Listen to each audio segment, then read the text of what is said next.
Welcome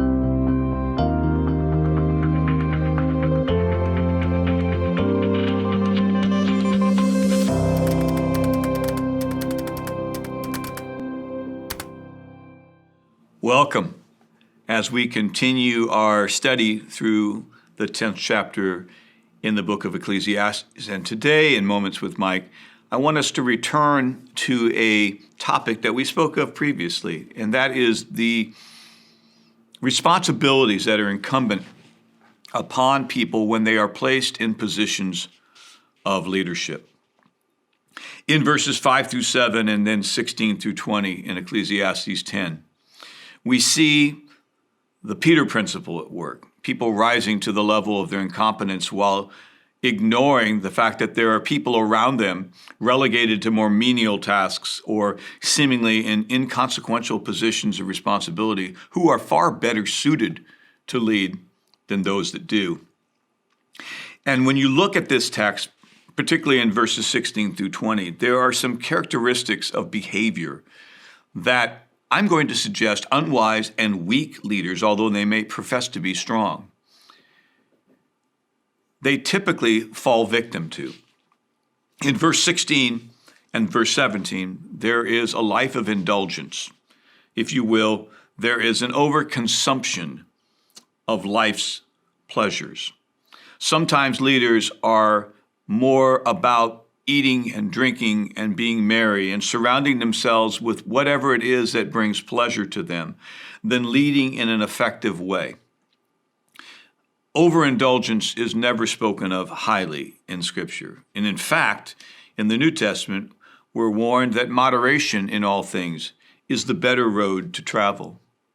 The second thing we see is in verse 18, and it's often used in the English Standard Version in the verse itself to suggest sloth or laziness. The word is indolence.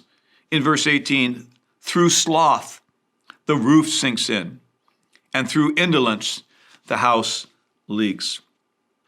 It's a brilliant picture found for us in Proverbs 24, when Solomon writes about passing by the field of a vineyard and noting that the wall had broken down and nettles and weeds had overtaken. And it says that Solomon says, I looked and received instruction. The word sloth, the character of laziness, is not spoken of well, not just in the book of Proverbs, but throughout the Testaments.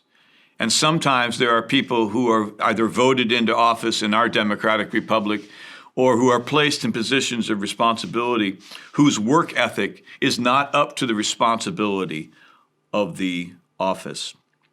You'll recall that in chapter 9 and verse 10 of Ecclesiastes, Solomon had written, whatever your hand finds to do it excellently, or in some translations, skillfully with all your might. Not so among the indolent. In verse 19, there is indifference. Bread is made for laughter, and wine gladdens life, and money answers everything. Well, I suppose that there are people who think that.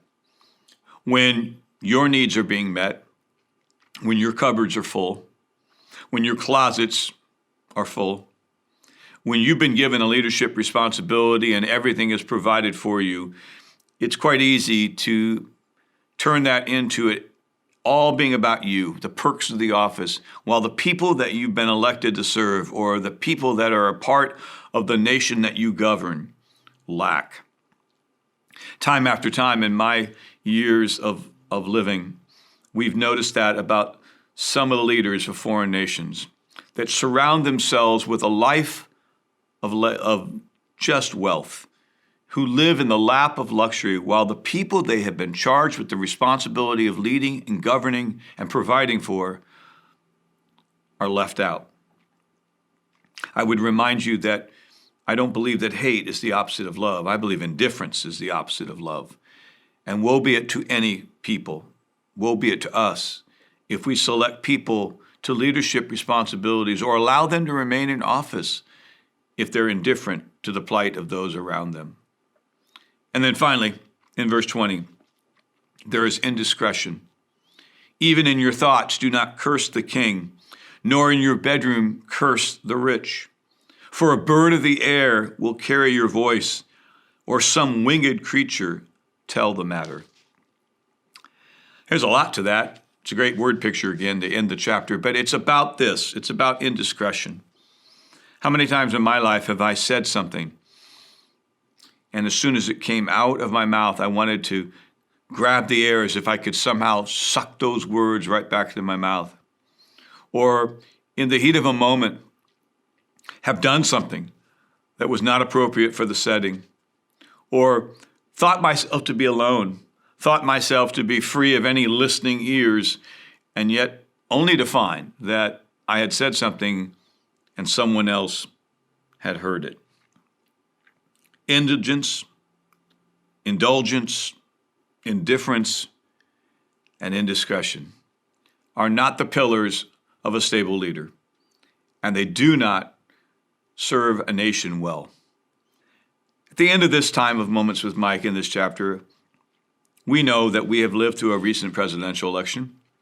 We know that we have had a change in political party in the governing office of the White House and in the United States Senate, as well as in the House of Representatives.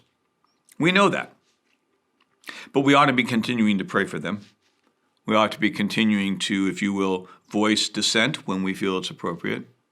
But when we see elected officials acting in the way in which we see here at the end of this chapter, we do reserve the right to vote in and vote out.